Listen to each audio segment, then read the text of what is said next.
So today we're going to be going the column from 36 to 51. And now these are dealing with mostly equations of different trig functions. So without further ado, let's go ahead and jump into question 36. So I have the cosine of 2 theta plus the cosine of theta plus 2 is equal to 0. So whenever we solve equations with sines and cosines and the unknown is within the trig function, our first step is always, how do I rewrite the function as a term of a single trig function? So single cosine or a single sine or a single tangent or something like that. So my first thing to attack is I want to get rid of this cosine of 2 theta because it's not as simple as it can get. So I'm going to consult my list of, I have a couple options for cosine of 2 of an angle. Considering my other option is cosine, I have a cosine and a sine, and a cosine. I'm going to choose the third option because that does not have anything else other than a cosine, which I already have. So let's rewrite that as, this is 2 cosine squared of theta minus 1. And then I'm going to be adding cosine of theta plus 2 is equal to 0. Awesome. So now I'm going to combine these terms as best I can. So I have 2 cosine squared of theta plus the cosine of theta plus 2 minus 1 is plus 1 is equal to 0. Okay. Now with this expression, I recognize this as a quadratic. I have a squared term, a single term, and nothing. So I could try and hand factor it, but I noticed that there's no factors of 2 which add up to 1, so I'm going to have to use the quadratic formula and see what I get. So that's going to be the cosine of theta, which is normally my x equals, but this time in place of my x I have cos of theta, is equal to negative b plus or minus the square root of b squared minus 4ac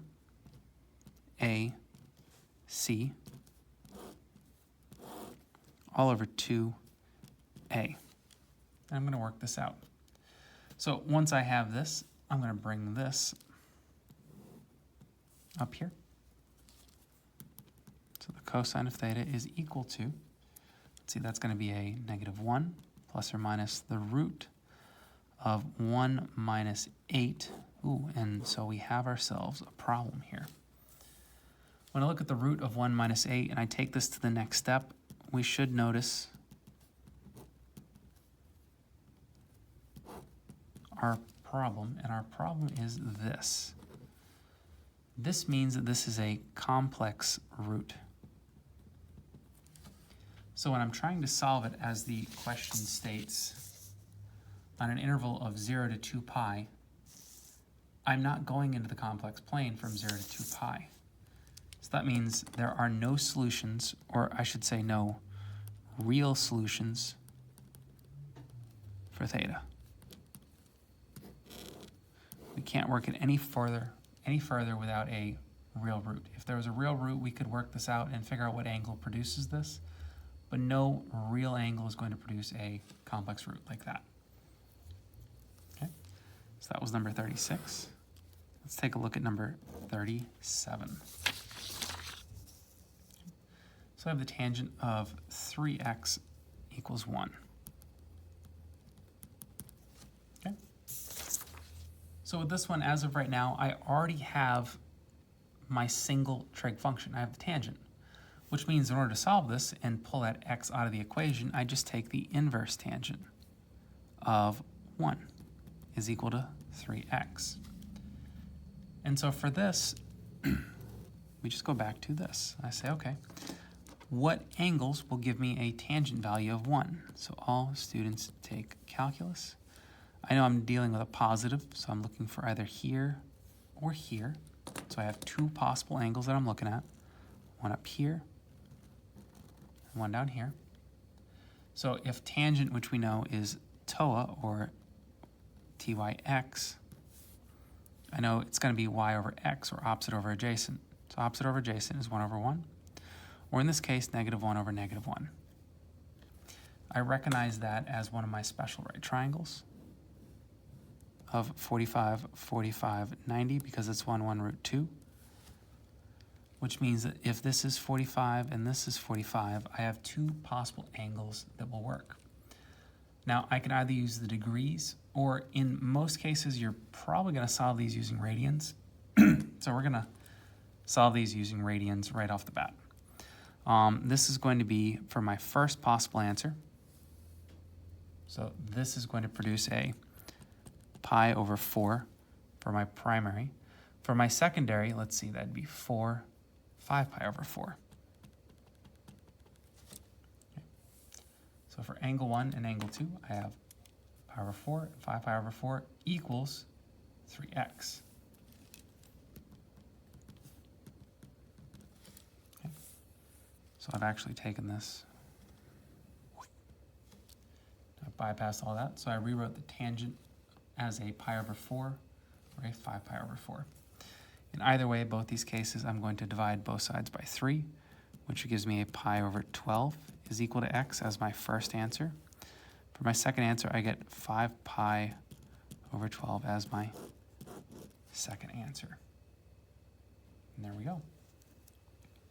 So that's number 37. Let's take a quick look at number 38. So 38, I have the sine of 2 theta equals negative cosine of theta. Again, so I want to reduce this to a single trig function, which means I'm going to need to break down either the cosine or the sine. Because the sine is of a double angle, I'm probably going to just go ahead and knock out that one. I'm going to scroll through my list of double angles for sine, which is going to be this, 2 sine theta cos theta.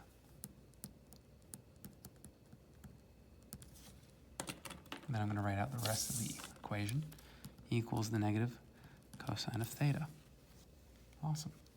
So notice with this, I can go ahead and I can divide both sides by the cosine of theta, which completely eliminates, let's eliminate it in green, those two terms, which leaves me with a 2 sine theta is negative 1. Or when is the sine of theta equal to negative 1/2? Perfect. And when we get here, I draw my unit circle and say all students take calculus. I know sine is positive here and here, which means I'm dealing with these two negative quadrants, or the two bottom quadrants. Perfect. So sine is going to be so or sur, which means the y over the r, negative 1 over 2. This should clue us into the type of special right triangle we're looking at.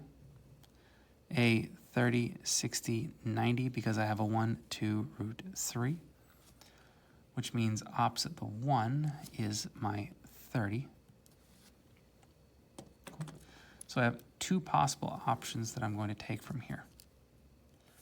They're both going to be equal to negative 1/2, equal to negative 1/2. For my first angle, again, we're most likely just going to keep these in radians. So I'm going to say if this is pi and this is dealing with a 6, so I got 7 pi over 6. And for the last one, this would be 12 minus a pi over 6, so 11 pi over 6.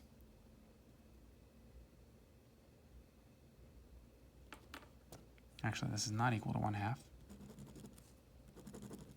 Those are just my two values.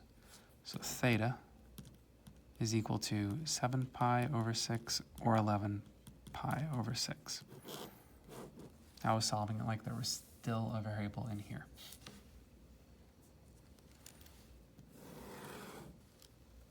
Perfect. That was number 38.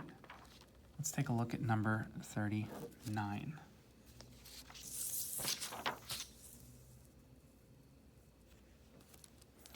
We have 2 sine of theta minus root 3 equals 0. Okay.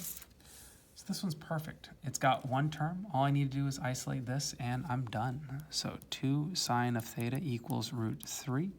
Divide by 2. Sine of theta is equal to root 3 over 2. I like this because this does clue us into exactly what type of triangle we're dealing with. all students take calculus. Dealing with a positive, so I'm up here in the upper two quadrants, quadrant 1 and 2. I know sine is so or sur, depending on how you look at it, opposite over hypotenuse or the y over r. So root 3 over 2, root 3 over 2. I recognize this as one of my special right triangles. I have a 30, 60, 90 as a 1, 2, root 3. Opposite the root 3 is going to be my 60 and my 60. I'm not going to make the same mistake as before. I'm just looking at the two angles. So we have right here theta is equal to my primary angle is going to be a pi over 3, or my secondary angle, if it's pi over 3, it's going to be 3 minus 1, so 2 pi over 3. Typically, we show these as radians. And there we go. So that's 39. Let's pop over to a new page for number 40.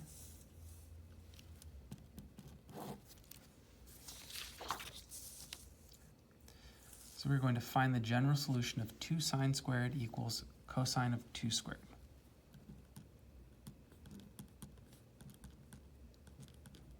Cosine of 2 theta.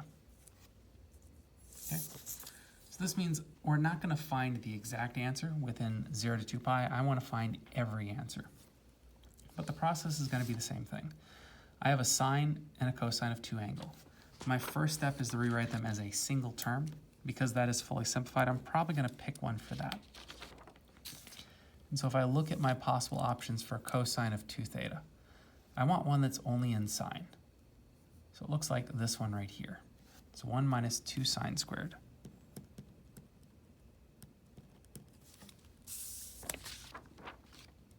Okay. Equals 2 sine squared of theta. If I add that over here, I get 4 sine squared of theta is equal to 1. If I take that, I get sine squared of theta is equal to 1/4. And if I square root that, I get sine of theta is equal to positive or negative. The square root of 1 is 1. The square root of 4 is 2. So I've got this expression right here that I'm going to be taking a look at. So I know all students take calculus. I'm dealing with, well, in this case, positive or negative. So my positives are up here, but I've got all 4 going on. So my positives are up here. My negatives are down here. Sine is the so or the sur part, depending on how you look at it, which means y over r. So 1 over 2. Or negative 1 over 2. Either way, all 4 of these triangles highlight me to the type of special right triangle that it is. 30, 60, 90, which is 1, 2, root 3. Opposite the 1, I have a bunch of 30-degree angles here. Now, I could write 4 different solutions, but what I notice is that these are all 180 degrees apart from each other. So I'm only going to have to write one for, let's do it right here, this triangle, and add 180 degrees every time. And then I'm going to do one for this triangle and add 180 degrees each time. I've got my 2 flipped versions of each other. But before we get too far ahead of that, okay, this means that theta is equal to, in my primary version, 30 degrees plus k 180, or 150 degrees plus k 180. That accounts for all 4 of these triangles. If I wanted to do it in radians, I would say pi over 6 plus k pi, or 5 pi over 6 plus k pi.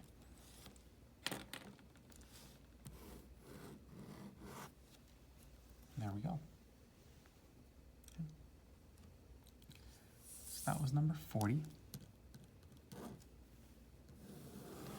Let's take a look at number 41. Okay.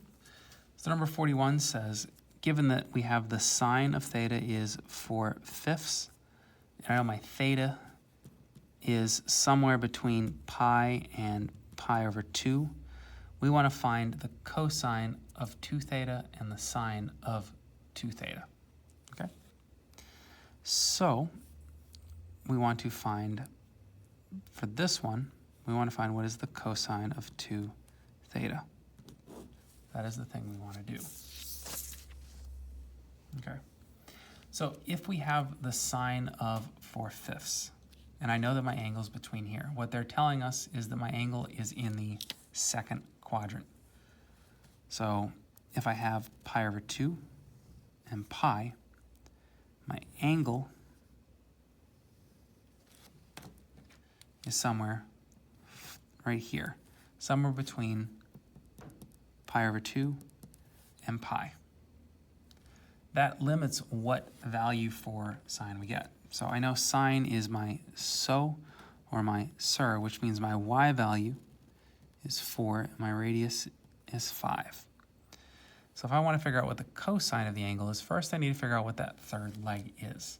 So I'm going to use the Pythagorean Theorem to figure out what that triangle is, or what that third leg is. So let's do this in green.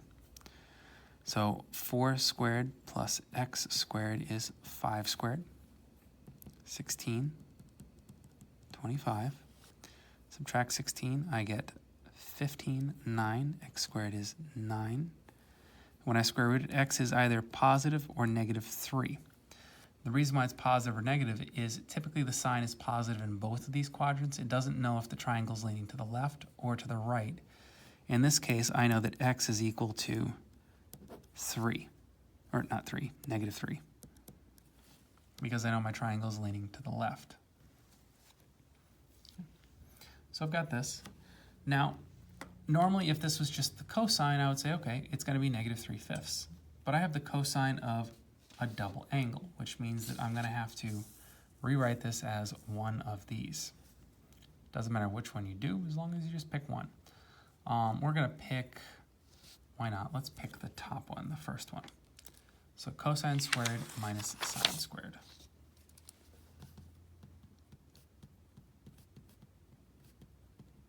Okay? And so I'm going to fill out this formula. So if the cosine squared of this angle is going to be adjacent over hypotenuse, it is negative 3/5 squared. The sine squared is the opposite over the hypotenuse, or 4/5 squared. So what I have is 9/25 minus 16/25. And 9 minus 16 is going to be, let's see, that is negative 7/25. So cosine of 2 angle is negative 7/25. Perfect. So that was 41. 42 stems off the same set of skills as we just did right here. I know that the original setup's the same. If I have the sine of theta is 4/5, and my theta is bigger than pi over 2 but less than pi, I know I'm looking at exactly like what we just said right here.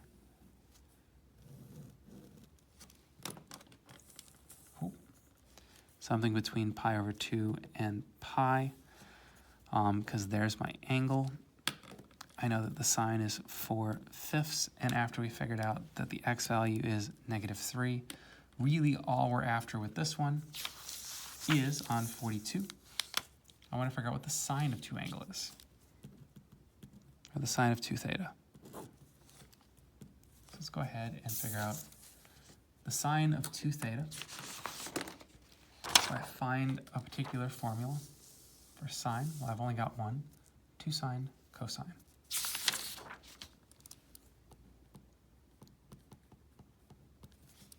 Okay. Let's fill this out. So 2. The sine of this angle is going to be opposite of our hypotenuse. So 2 times 4/5. Cosine is negative 3/5. Works out, that becomes Let's see, everything on the bottom is 25. 2 times 4 is 8, so negative 24. Boom. So that was 42. Now let's go ahead and we're going to flip over to a new sheet of paper for 43. 43 is a different style problem.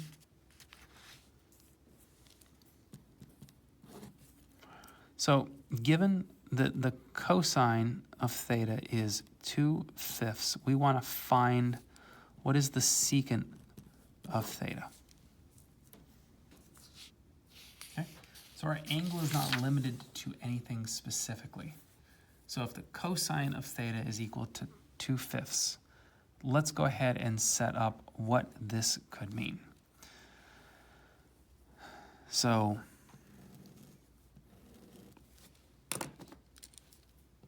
all students take calculus.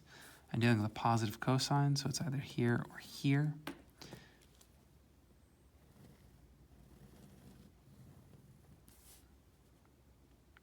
Actually, with this one, we don't even need to set up the process. The secant we know is 1 over the cosine.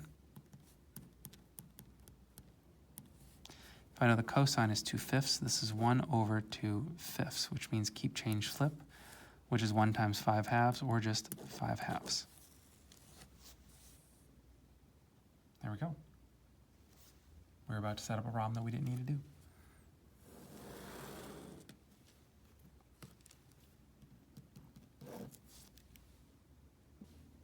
Okay. Let's bump off to number 44.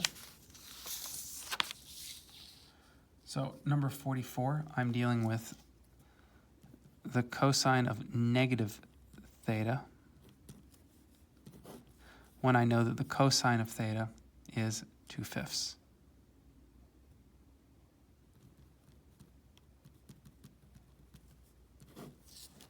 Okay.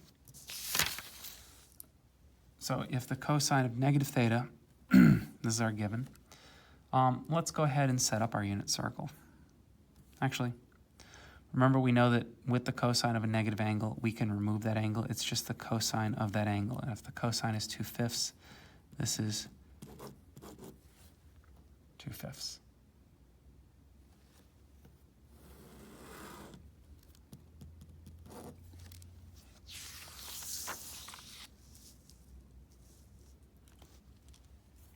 Okay, so if the cosine of theta is 2/5, we want to find what is the sine of pi over 2 minus theta. That's what we want. Okay, so let's go ahead and set this up. If I have the sine of pi over 2 minus theta, I'm going to rewrite this in terms of something that I know. Angle addition or subtraction, which means that I'm going to copy down this formula. Sine cosine plus cosine sine. Sine cosine plus cosine sine. Which means the sine of pi over 2, cosine of theta, plus the cosine of pi over 2, sine of theta. Okay, so the first thing I need to figure out is what is the sine and cosine of pi over 2, and then I'll need to figure out how to set up this triangle so that I can figure out what the sine of that angle is. Okay, so let's do for this one, using the cosine of theta.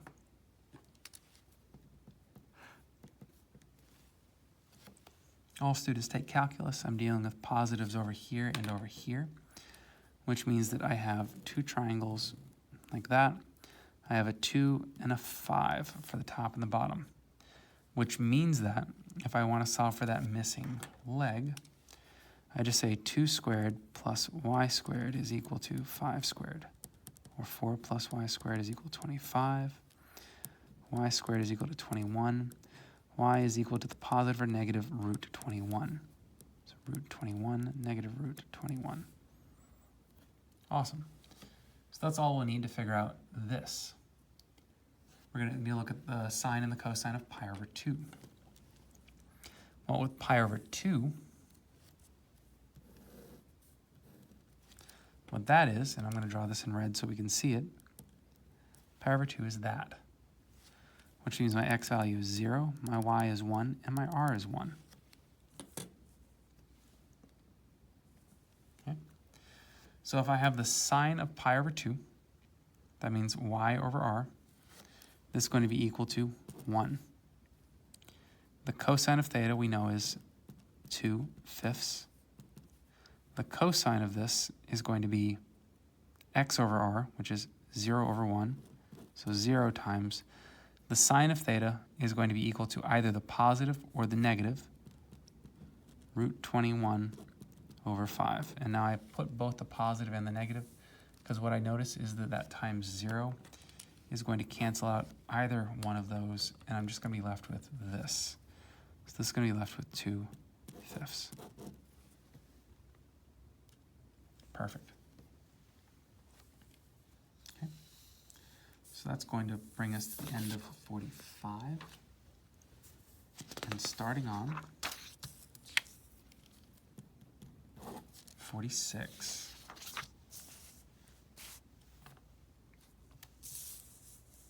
Okay. So given that the sine of 63 degrees is equal to a, we want to find what is the cosine of 27 degrees. Okay. So let's go ahead and set this up visually. We know with the unit circle, the sine of 63 degrees, which is going to be right here-ish,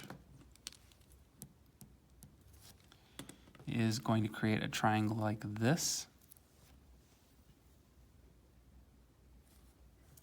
The sine, which is going to be y over r, is going to be a over 1.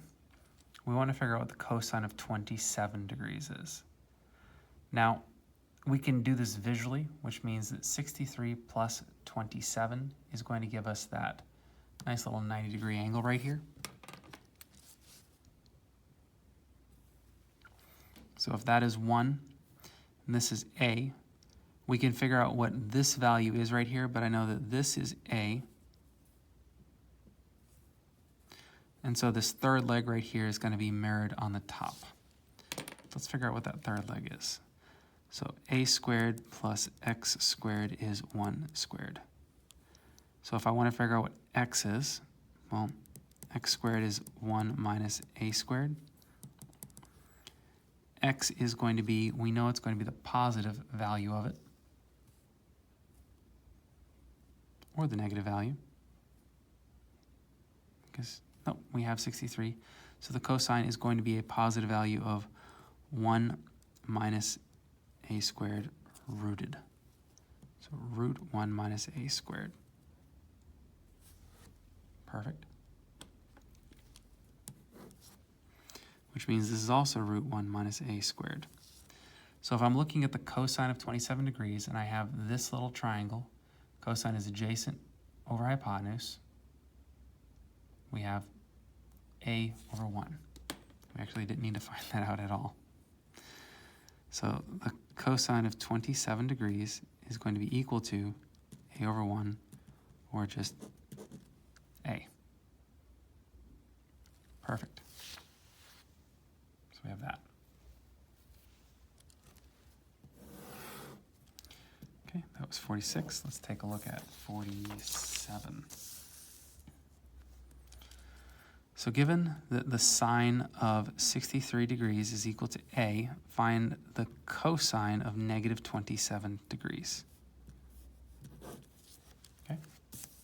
Well, one of the things that we know as a generic formula is I know that the cosine of a negative is equal to the cosine of a positive, which we just figured out the cosine of 27 degrees was a. So this is a.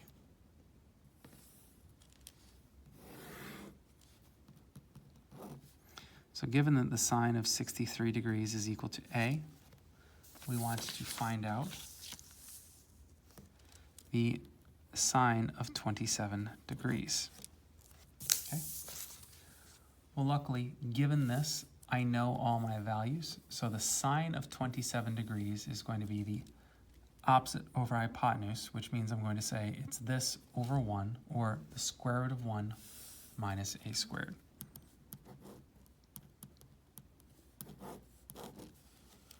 Boom. There we go. So that brings us to question 49. Now, question 49, we're going to graph some polar curves. So I'm going to bust out the graphing paper.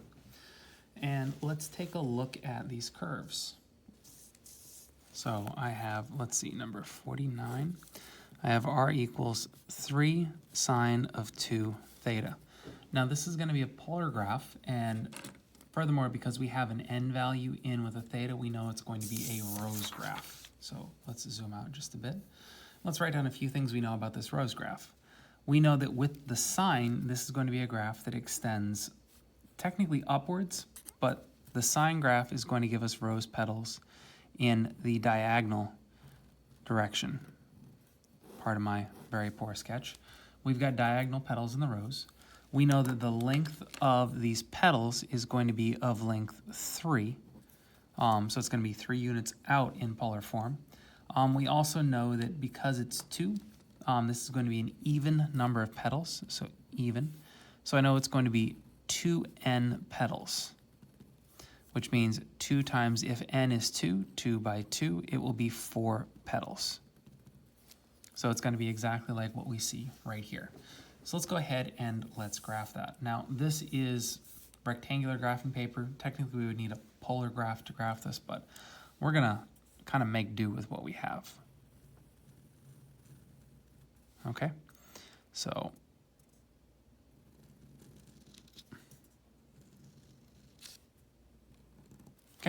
so we've got this graph. Now we know because the rose petals are going to have a diagonal length of 3, and there's going to be 4 rose petals. We know that if we go 1, 2, 3 units out, it's going to be just shy of 3 units. So I'm going to go ahead and put an estimate of that right there. So that way we should be able to rotate. Alternately, what you could do is I could say, hey, if I wanted an exact measure, is I can bust out the protractor and say, okay, let's set our point right here and our distance of 3. And then I can come out here and I can actually swipe where that distance is going to be. There we go. So you can see I actually overestimated a little bit. It's going to be just beyond the second square. But that really, again, is just going to give us our point of reference. So just beyond the second diagonal, just beyond the second diagonal, just beyond the second diagonal, and beyond the second diagonal are going to be where my 4 petals are. So I'm going to go ahead and I'm going to draw this, and I'm going to say, hey, loop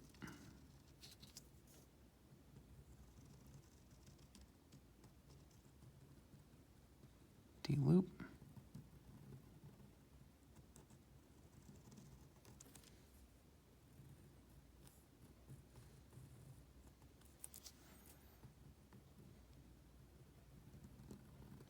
Boom. And there we go. We have our rose graph. We know the fact that our graph is going to have a length of 3 units, and we know that there are going to be 4 petals. Perfect. So that was number 49. Let's take a quick look at number 50. Okay. So number 50 is the same style graph. I know that I have a number in my theta, and I know I have a radius of length -2. So let's go ahead and say r equals -2 sine 5 theta.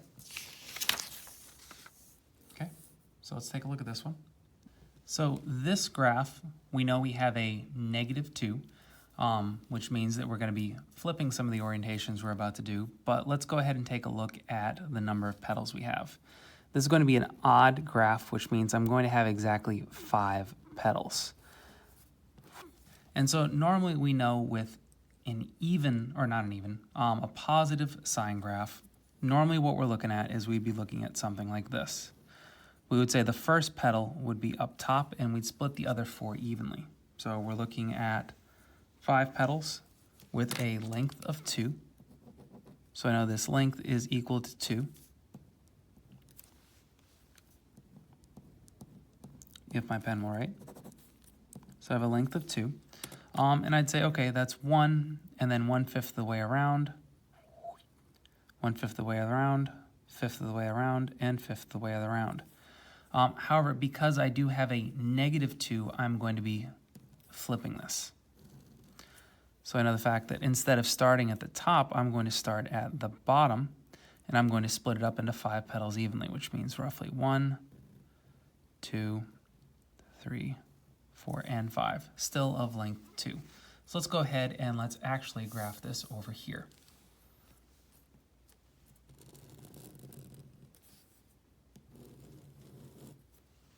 Okay, so what I've got going on is I'm going to do the same thing as the compass.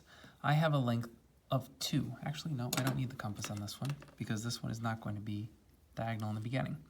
The first one, because it's going to be down, I know I have a magnitude of 2. I'm going to place my point right there. And I am going to divide my circle up on this one evenly into 5 pieces. So I know if I have 2 pi in the full circle, if I take 2 pi and divide it by 5, it's going to be every 2/5 of a pi. So starting here, I'm going to go 2/5 of a pi, 2/5 of a pi, 2/5 of a pi, 2/5 of a pi, 2/5 of a pi, and I'll end back where I'm at. If you're uncomfortable with that, we could switch this over to degrees. Typically not done, but again, if you want to do this more visually, that's going to be 2 times 180 divided by 5. We know that 180 can be divided by 5, and we will get, let's see, 3, 6. So 2 times 36, which is going to give us every 72 degrees. So let's go ahead and get this split up. So if I have my 2 pi over 5, I know that this is going to be pi. If I split this up into 5 equal pieces, what I'm going to see is, okay, so 5 equal pieces. I'm going to bust out the actual protractor and say, okay, every 72 degrees. So if that is 10, I'm looking at one that's going to be roughly at the edge of this, and then one at 144 over here roughly. So now my first petal is going to be along this line. I'm going to sketch a line right there. This is at 144 degrees, so I know my next petal is going to be along this line. I'm going to split it up into another 72 from that position. So I got my thing lined up. I know my next one is going to be in line with this point right here. Probably should have spaced that out a little bit more. And that point right there. So my first point, my next petal is going to be along this line. And there it is. So my last petal is going to be along this line. So now that we've flipped this all around, we see that we have our 4 petals evenly spaced, or roughly evenly spaced. We're going to kind of ignore that. I also know that because we have a length of 2, I'm going to go ahead and take my protractor. And if this is length 2, I know that my petal is going to extend to right there, to right there,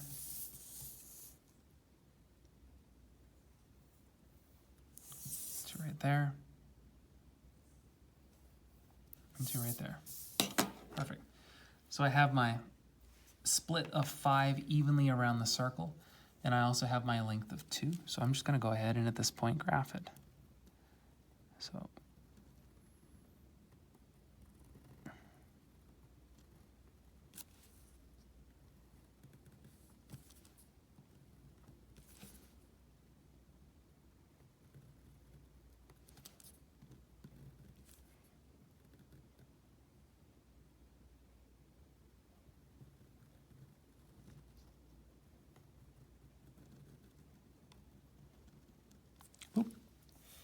and there we go. We have our rose petal, and if you want to clean it up, we can go ahead and smear our ink everywhere. I'm not going to erase anything more. There we go. I have r equals -2 sine of 5 pi. So that is number 50. Let's take a look at number 51.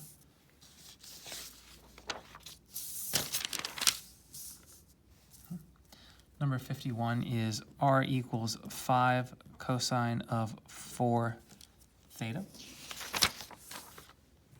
Okay. Now this is going to be an even, so let's take even. Because it's even, we know there's going to be 2n petals, and if n is equal to 4, it's going to be 2 times 4, or 8 petals. Okay. The next thing we're going to notice is that each petal is going to have of length 5. Actually, let's zoom up a little bit here like this. So I have length of 5 in the petals.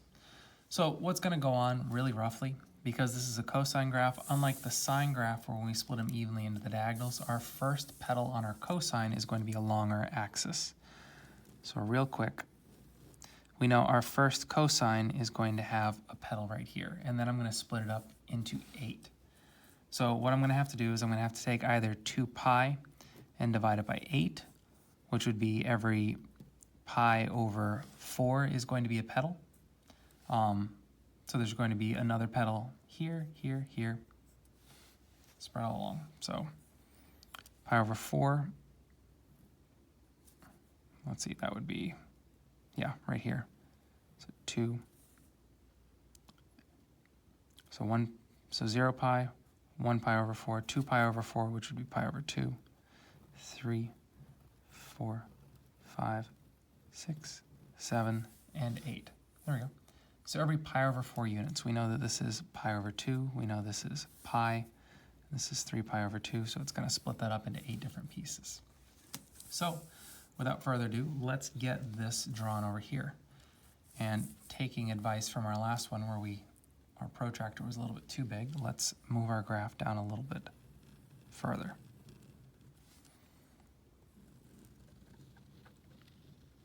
Okay, now we know our first petal, because this is a positive cosine, is going to have length 5. So 1, 2, 3, 4, 5.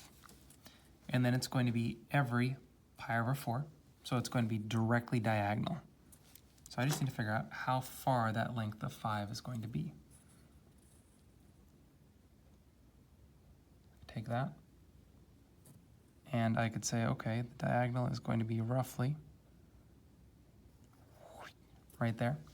Again, if you don't like the protractor, one of the things that you can do, if you know that these are solid increments, I could just take a ruler on this one, and I know it's going to be a perfect diagonal.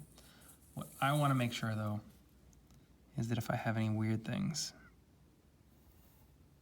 oh, sorry, so like that right there, that'll be somewhere in that range. Oh, this is just going to be 5. 1, 2, 3, 4, and 5. And I know there's going to be 1, 2, 3, 4, and 5. I just need to get the 2 diagonals right here. Oop, again, I missed it. It's going to be along here. Cool. Okay, so that's all I need to do. So now all I'm going to do is I'm going to go ahead and I'm going to sketch this.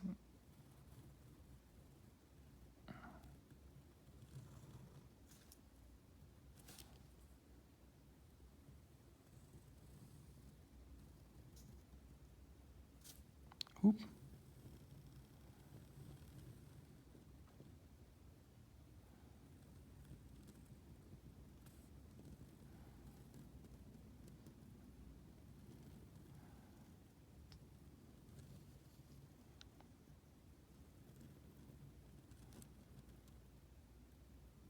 Kind of missed a few in there, but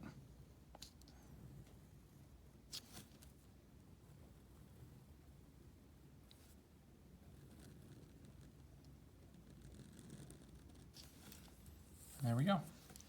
So what I know is that I have rose length of 5, and I know I have 8 petals, and there we go.